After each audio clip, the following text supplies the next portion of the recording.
Boa noite a todos. Mais uma vez, reunidos em nome de Deus e de Jesus, damos início à nossa palestra desta noite.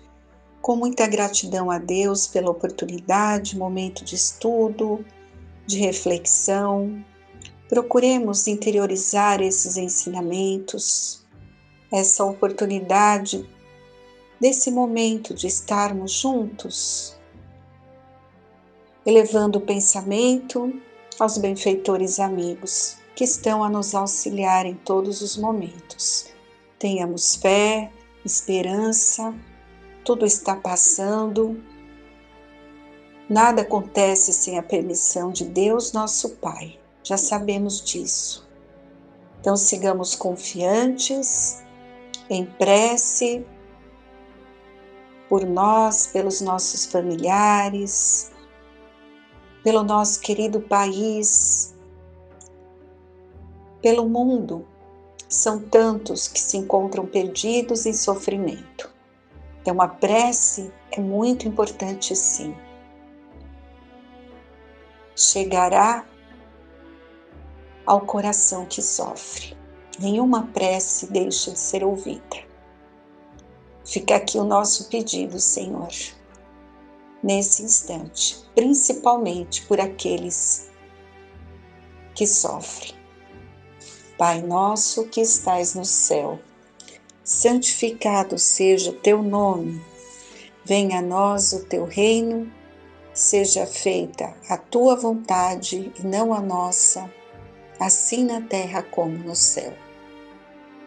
O pão nosso de cada dia dai-nos hoje.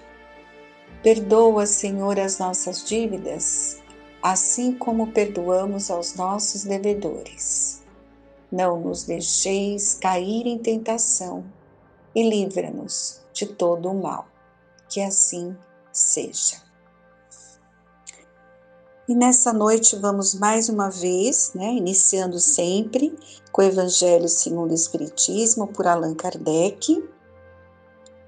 As nossas palestras têm sempre iniciado com a leitura do Evangelho, que é o nosso livro de cabeceira, o capítulo 27, que é o Pedi e Obtereis.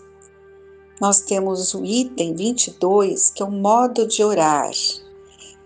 Vamos ver aqui o que os Espíritos nos dizem a respeito.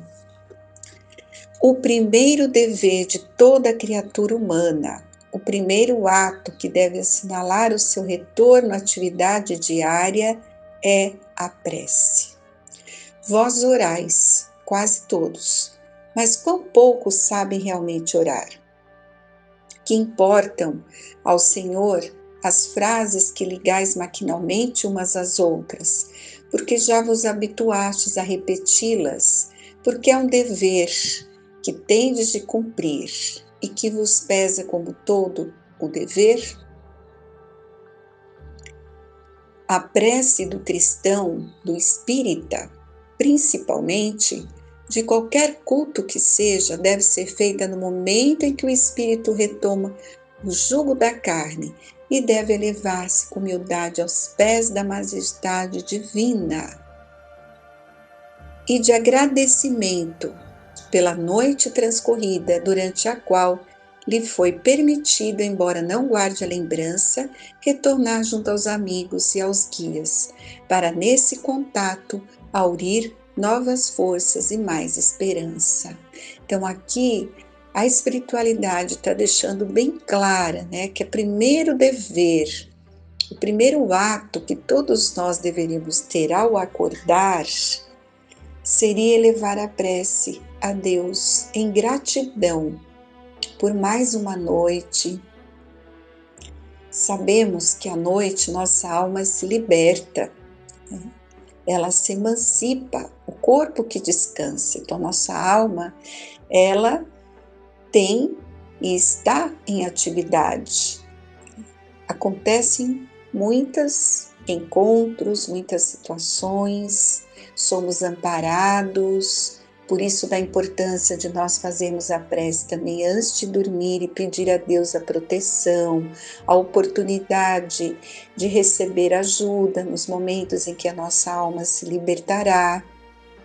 Então, quando retornamos ao corpo físico e a nossa consciência ali retoma, o nosso dever é agradecer a Deus, né? Agradecer a Deus por mais um dia, pela oportunidade que tivemos durante a noite, que aquele dia seja produtivo e que Ele esteja conosco. É a melhor proteção que temos quando iniciamos o nosso dia com uma prece. Vossa prece deve encerrar o pedido das graças de que necessitais, mas de que necessitais realmente. Inútil, portanto, pedir ao Senhor que abrevie as vossas provas, que vos dê alegrias e riquezas. Temos que tomar muito cuidado com o que vamos pedir. Muita gente diz que Deus não ouve as suas preces, mas o que essa pessoa tem pedido, né? A gente quer pedir dinheiro, solução dos problemas, e a gente sabe que não é esse o caminho. Estamos no mundo de provas e expiações, vamos passar por aquilo que precisamos passar. Então a gente tem que pedir os bens preciosos da paciência, da resignação, da fé. Nós temos que pedir força, coragem, para poder passar pelas situações que a vida nos apresenta, não a solução dos nossos problemas. Por isso que nós muitas vezes achamos que não estamos tendo respostas, porque a gente está pedindo errado. A gente tem que pedir força, coragem. E aí nós vamos conseguir compreender o porquê da dor, o porquê daquela situação que nós estamos vivendo e a solução, nos fortalecer para poder passar por tudo com fé em Deus, né? A prece diária é o próprio cumprimento dos vossos deveres, mas dos vossos deveres sem exceção. Né? Então, é um dever de todo aquele que é um filho de Deus, como nós somos, né? Agradecer por mais um dia. E é muito importante, preces regulares, de manhã, à noite, em qualquer instante, né? Nós podemos estar caminhando na rua e de repente vem uma vontade de levar o pensamento a Deus, sem interromper os vossos afazeres, né? É aquele momento que vem a vontade, nós estamos andando, olhamos um pássaro, olhamos o sol, um dia maravilhoso e elevamos o nosso pensamento, louvando a Deus, agradecendo por mais um dia de vida, né? E como são tocantes as palavras que se desprendem dos lábios na hora da prece, porque a prece, como nos diz Santo Agostinho nesse capítulo também, quando ele fala da aventura da prece, é o orvalho divino que suaviza o excessivo calor das paixões. A prece é filha predileta da fé. Ela vai nos levar ao caminho que conduz a Deus. Então é muito importante, no recolhimento, na solidão, busque a Deus. Marchai pelos caminhos da prece. E vamos encontrar o auxílio, o amparo, a paz que tanto procuramos. Nós temos um trecho do livro Depois da Morte, de Leon Denis, que ele fala sobre a prece. São belas as colocações. Vamos ler alguns trechos para completar esse lindo capítulo do Evangelho. A prece deve ser uma expansão íntima da alma para com Deus, um colóquio solitário, uma meditação sempre útil, muitas vezes fecunda. E essa voz, ela consola, ela reanima, ela traz-nos a coragem, a submissão, a resignação. E após uma prece, nós erguemos-nos menos tristes, menos atormentados. Um raio de sol divino ilumina nossa alma, faz nascer nela a esperança, não é verdade? Quantos de nós já não estivemos ali vivenciando alguma situação tão difícil que parece que não vai ter jeito, não vamos conseguir superar, mas se nós buscarmos a Deus naquele momento, vamos receber ajuda. Quem já passou por isso e já teve essa atitude de buscar a Deus e sentiu ali o conforto, a força envolver o seu coração, sabe muito bem o que estamos dizendo. Se você ainda não conseguiu buscar na prece esse consolo, o faça de uma maneira natural e vai sentir mais intensamente a presença de Deus. Há homens que desdenham a prece, que a consideram banal e ridícula. Esses jamais oraram. A prece é uma elevação acima de todas as coisas terrestres. É um apelo às potências superiores, um impulso, um voo, para regiões sublimes. Nos colóquios da alma, com a potência suprema, a linguagem não deve ser preparada ou organizada com antecedência. A linguagem da prece deve variar segundo as necessidades, segundo o estado do espírito humano, Então, é uma conversa sincera, franca, simples, com Deus, com Jesus, com os espíritos superiores, mas tem que ser verdadeira. Nós temos que falar com o coração aquilo que sentimos, aí sim a nossa prece será ouvida. Como diz aqui Leon Denis, pode ser um grito, um lamento, uma efusão, um cântico de amor, um manifesto de adoração, um exame dos nossos atos, um inventário moral que fazemos sobre a vista de Deus, que é nosso Pai, ou ainda um simples pensamento, uma lembrança, um olhar erguido para o céu. Estão vendo? É aquilo que o Evangelho nos falou. Em qualquer momento do dia, nós podemos elevar o nosso pensamento a Deus e a Jesus, em gratidão, em louvor, pedir alguma coisa quando estamos aflitos, quando sentimos que o nosso coração está ali a ser envolvido por algum sentimento de angústia, de tristeza. Elevemos o pensamento, peçamos ajuda. Não são muitas palavras, mas é o sentimento, a vibração que colocamos naquele pedido ou naquele agradecimento.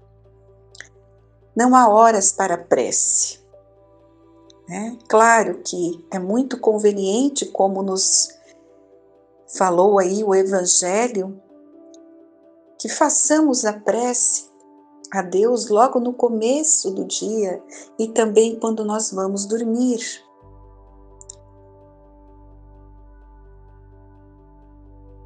Mas podemos fazer quando sentirmos, que a nossa alma está precisando de uma prece, ou ela está agitada por algum sentimento profundo, ou você, por algum momento, sentiu a presença de Deus ali, observando a natureza.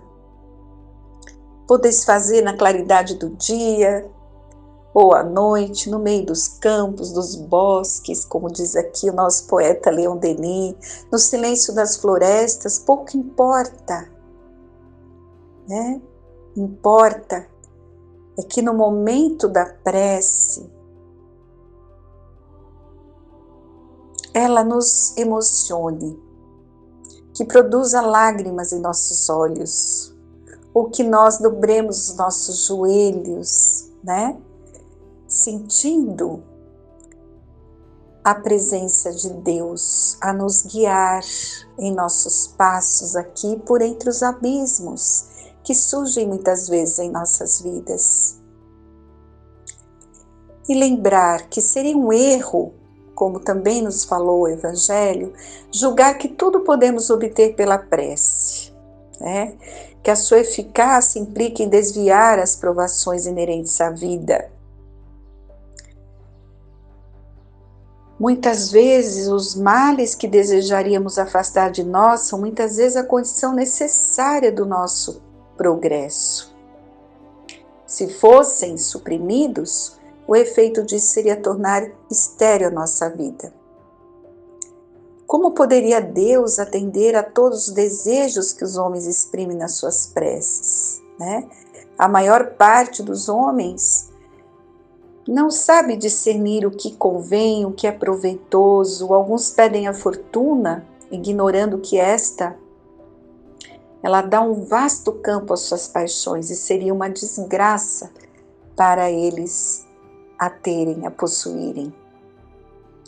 Então nós temos que, em nossas preces diárias, que nos dirigimos a Deus,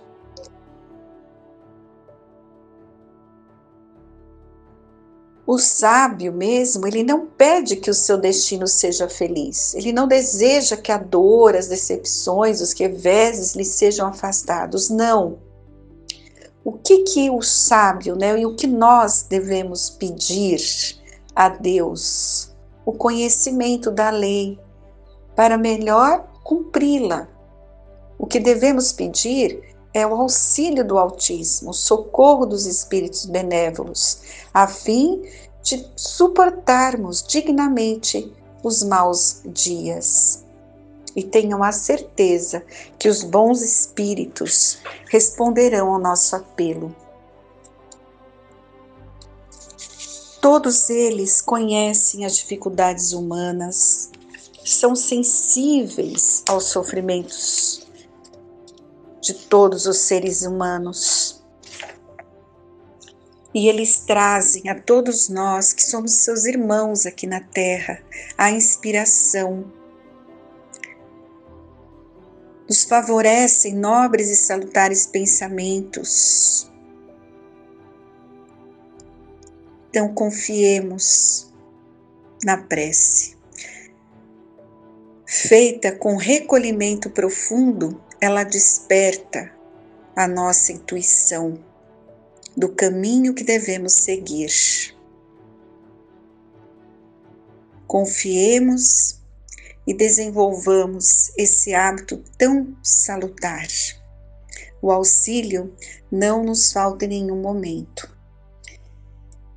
E essa condição de nos comunicarmos com o plano espiritual é uma ferramenta que Deus nos deu. Que saibamos utilizar, pois esse é o caminho do nosso equilíbrio, do desenvolvimento da nossa fé, porque é uma conquista individual de cada ser humano. Fica aqui a nossa reflexão desta noite e mais uma vez o nosso pedido a Deus e a Jesus que ampare a cada coração que nos ouve nesta noite. Sigam confiantes que Deus está no leme e nada nos faltará. Que assim seja. Uma boa noite a todos.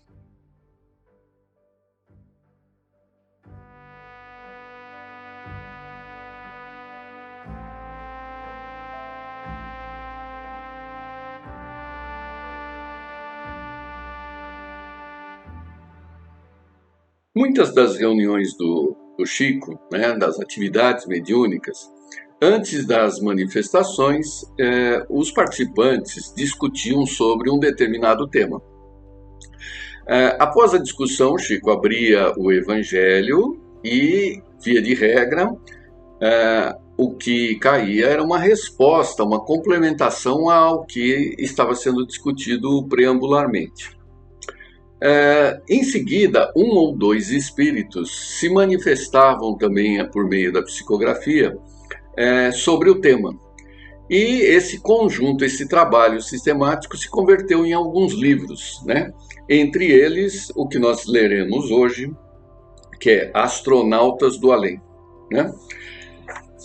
Capítulo 9, ele abre assim: o que fazer? Cremos que, em vista das muitas dificuldades da nossa época, muitos companheiros, antes da nossa reunião, se referiam à necessidade de uma solução para os nossos problemas mais urgentes. O que fazer ante as lutas materiais e morais que nos são impostas pelos dias de hoje, em que ocorrem tantas renovações? Que recursos para levantar as energias de tantos amigos que se mostram desencorajados perante as questões aflitivas do mundo em transformação? De que maneira erguer as energias dos irmãos que se sentem incompreendidos ou desalentados, em que fórmula de atitude encontrar e conservar a tranquilidade? Iniciada a reunião, o item 2 do capítulo 25 do Evangelho segundo o Espiritismo nos ofereceu estudos interessantes sobre o assunto que se debatia. No término de nossas tarefas, o nosso amigo André Luiz compareceu com a página No Rumo da Paz. Só para destacar, né, para nossas reflexões aqui, esse livro foi compilado, né, porque foram várias reuniões, na década de 1970, no início da década de 1970, algo assim. Então, as aflições, né, só mudaram os problemas, né, mas o ambiente era o mesmo, né? Então vamos aqui, André Luiz, né? No Rumo da Paz. Se você retirar a sombra da tristeza que lhe cobre o olhar, observará que o sol e o tempo renasceram hoje, a fim de que você possa refazer-se e recomeçar.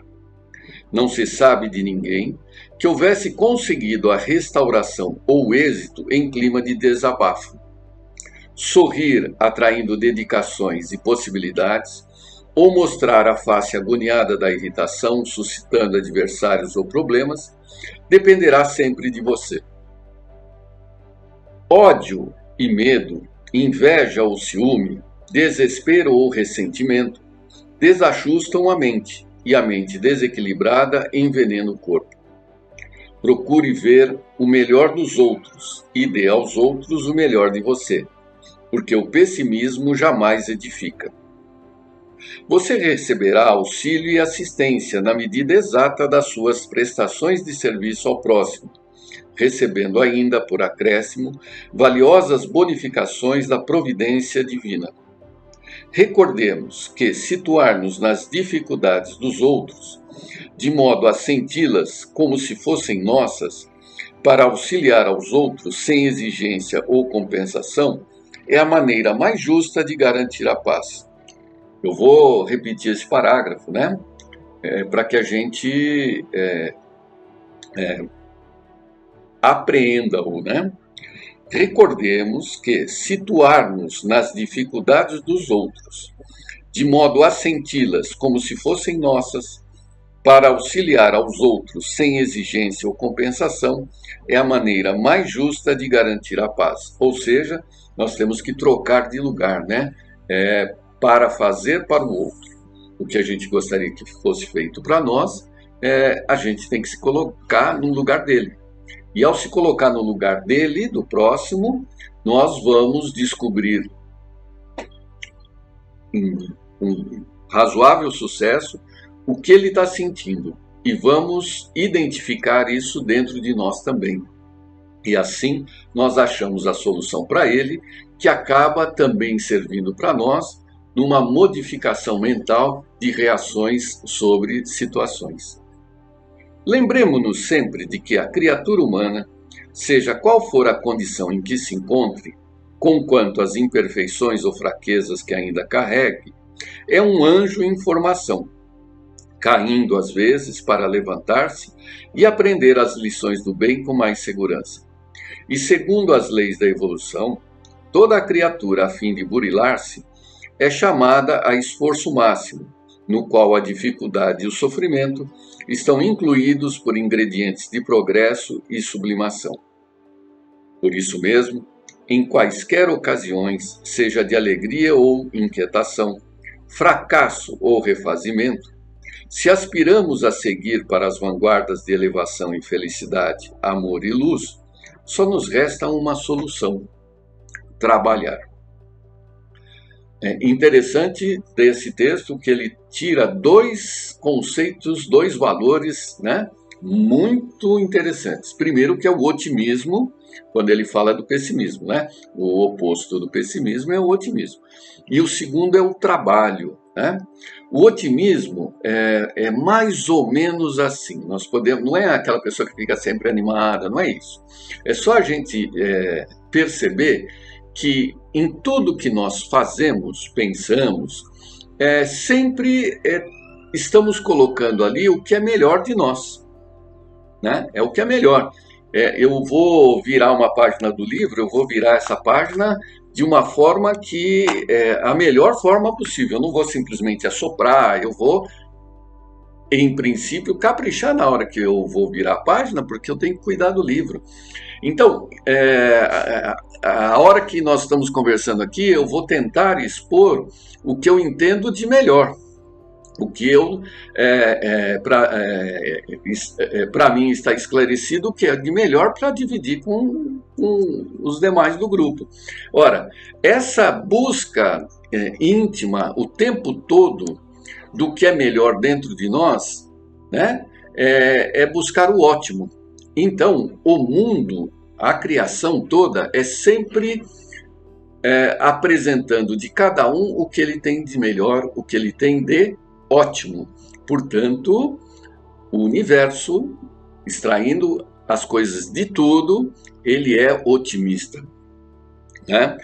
Ninguém está guardando talento para usar depois, não tem poupança para talentos, né? A gente é o que é, né? É a versão, é a melhor versão de mim mesmo que está aqui. E o trabalho, o que é o trabalho? O trabalho é a manipulação daquilo que está à sua volta, na forma de objetos, de pessoas, manipulação no sentido de interação, né? Lidar com aquilo.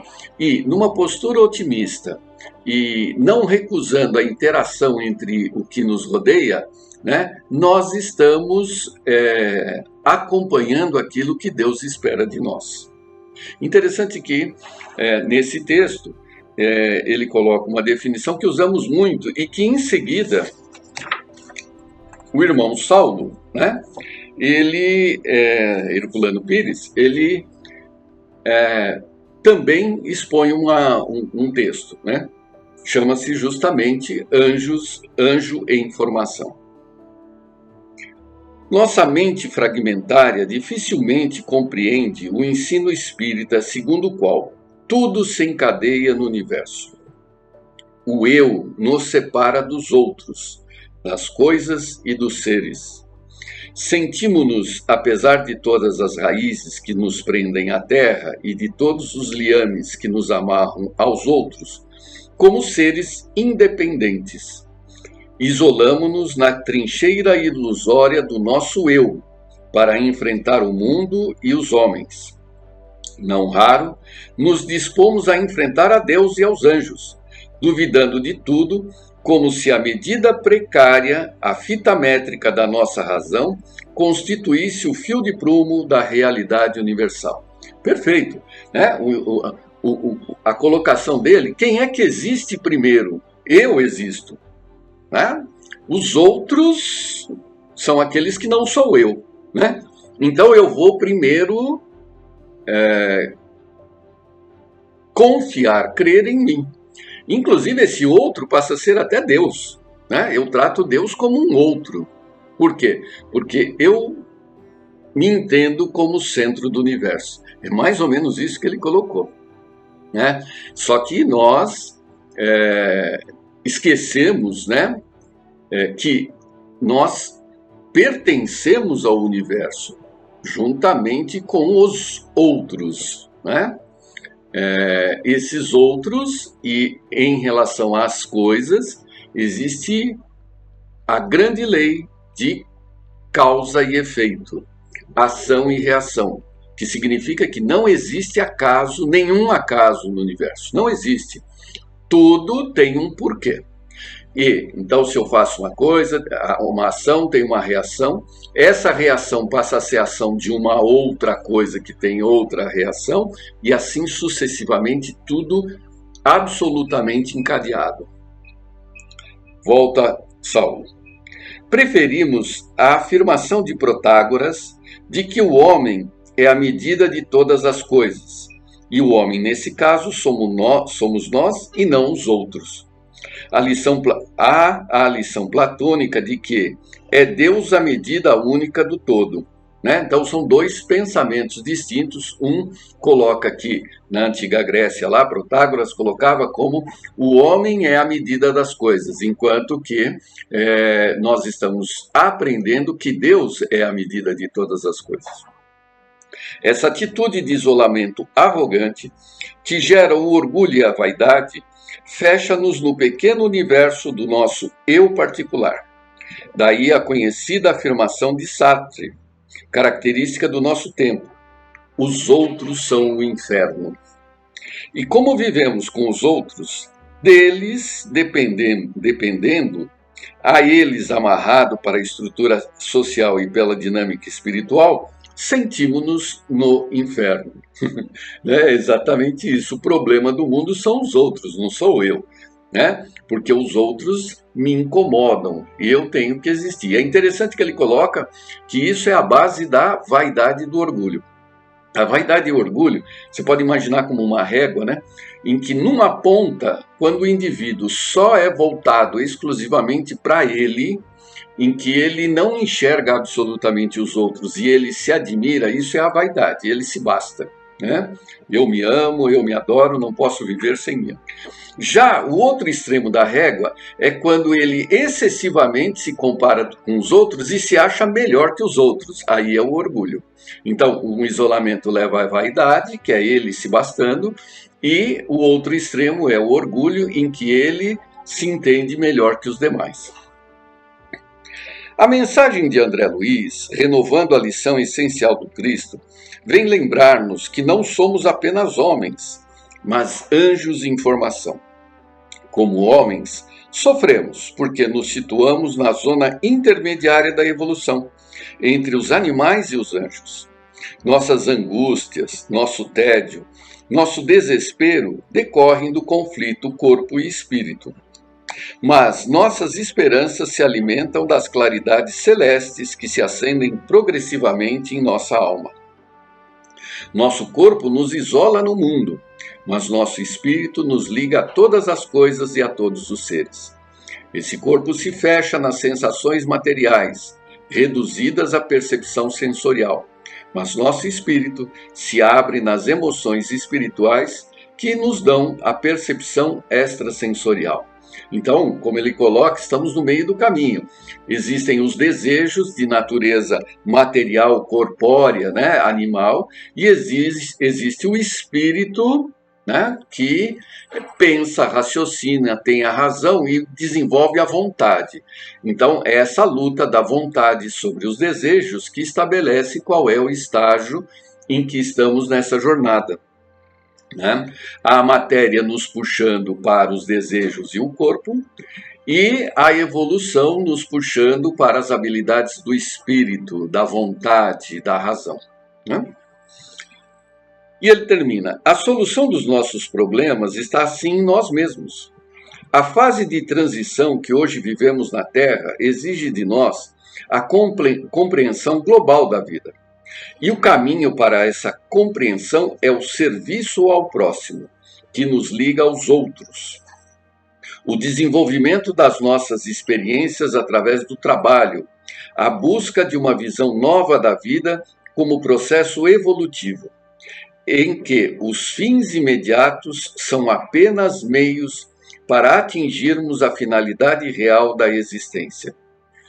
Interessante que ele fala de Sartre, né? Sartre é justamente aquele filósofo pós-moderno que fala que nós primeiro existimos, né?